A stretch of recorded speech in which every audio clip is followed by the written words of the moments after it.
Hello there, my name's Card. For about 7 years now, I've been a progressive community activist. And the most important thing I've learned about doing any sort of political organising is that you need to approach it practically and pragmatically, especially when your time is scarce and your resources are often stretched thin. That means making a lot of smart choices about how to best use the time and effort you put into organising, something which I feel a lot of people with good intentions, frankly don't always do. If you consider yourself a leftist, and you live anywhere with even a modest amount of like-minded individuals, you likely do your fair share of just hanging around somewhere like a community centre, the public library, or just one another's unfurnished basements, discussing and debating the finer points of your shared political philosophy. Sitting around coming up with answers and discussing them with your friends is the great progressive pastime. If you happen to be involved with the sort of activist group that takes itself a bit more seriously, you might even hold regular roundtables or more formal reading groups to properly give yourselves a time and place to discuss things. And if you're a younger person, maybe just coming out of high school and entering higher education or the workforce for the first time, and you're only just now discovering the organised left or activism, before you find some fellow travellers to fall in with, naturally you probably first try looking online for anything that might help you. In any case, whether you're talking things through with your comrades on a lazy afternoon or searching around online for all the answers to your burning greenhorn questions, you're likely to end up hearing one particular reductive response. Just read more theory. Every seasoned leftist knows what this means. Theory is essentially the canon of progressive political thought, and in practice it means a lot of mostly really old, really big, and really dry books. In a lot of activist circles, you're often expected to become familiar with the likes of Marx, Engels, Chomsky, Foucault, nowadays probably Mark Fisher and maybe Slavoj Žižek if you're willing to have a sense of humour about things. And if you and your mates are more libertarian socialist types or self-described anarchists, such as myself, undoubtedly Kropotkin, Malatesta, Bakunin and Murray Bookchin too. I was reading this sort of stuff for years before I was ever in a position to go out and participate in and organise real boots-on-the-ground stuff. And I really have to say, after carefully considering the matter, in retrospect, just read more theory is absolutely awful advice. Your number one grounding principle should always be one of pragmatic practicality, and you don't get that from just reading books. I'll try and keep this relatively short since it's a simple principle, but I'll tell you why. If you're a newcomer to activist spaces and you're looking to get involved, and someone tells you that you need to start with a reading list, you can just laugh in their face. Whether what you want to do is lend your voice to a discussion on progressive perspectives, or something a bit more logistically involved, like helping to organise events or starting up collective action groups, you don't need to have read any of those old books to do it. In spite of what some self-proclaimed leftists will condescendingly tell you, everything of actual vital importance to a revolutionary political model can actually be intuited by any progressive adult. I'm completely serious. Go ask the crusty patchwork jacket guy in the pit at every local punk gig what he thinks of the electoral process or the police. Go ask the pink-haired chick who hates being called a chick at your white-collar office job if they knows what systemic oppression is.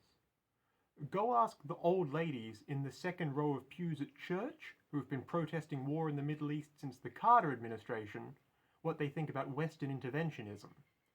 I'm telling you now, every even vaguely left-wing adult who hasn't laid down their brain on the altar of backing careerist parties full of neo-lib hacks is already all but the perfect community activist. Frankly, if you do get your rationale for your progressive worldview from a book, and not just from looking at the state of the world and recognising intuitively that things aren't good right now, then you're doing it wrong. Once upon a time, the rest of the hardcore lefties knew this too. Malatesta and co. all knew that the miners and the foresters and the steel workers and the longshoremen and the like that he spoke to every day didn't have the time to and didn't want to read hundreds of pages of literature after their 14-hour workday, and it didn't stop him from organising them. With only the most minor emboldening and a little prompting here and there, any group of workers can turn into the sort of militant, strike-happy union that capitalists fear. At this point, I've practically only touched on the fact you shouldn't need 100-year-old literature to tell you it's good to try and make the state of things better, and the fact that you certainly don't need to spend thousands of hours reading stuff you already know when you could use that time for anything else, especially something like meeting up with the other lefties in your area and getting some tangible organisational work done. But if you really wanted to push the point, there's also a bunch of other perfectly valid progressive critiques to make of reading this stuff, and how of even the theory itself is problematic. Try something along the lines of how expecting everyone to read this stuff isn't just unrealistic, it's ableist too, because plenty of people just outright won't be able to, for reasons out of their control. Or how it's defending historic sexism and racism on account of the fact that all the canonical bits of political theory always seem to have been written by, and primarily for, white men. Or even just call the authors anti-Semitic or something on account of the fact that Marx, Engels, Bakunin and all the rest thought that skull-shaped science counts as material analysis, and any of them were probably just one more embarrassing dinner party run-in with Ferdinand Lassalle away from calling for the expulsion of all Jews from Europe. But, getting back to the point, as an activist and lefty organiser, you don't need to hold up capital T theory as some gospel truth. Just about everything you need to know to ground your personal political philosophy should come naturally if your heart's in the right place. The practical logistical side of things will figure themselves out pretty quickly once you actually start getting some real-world experience in.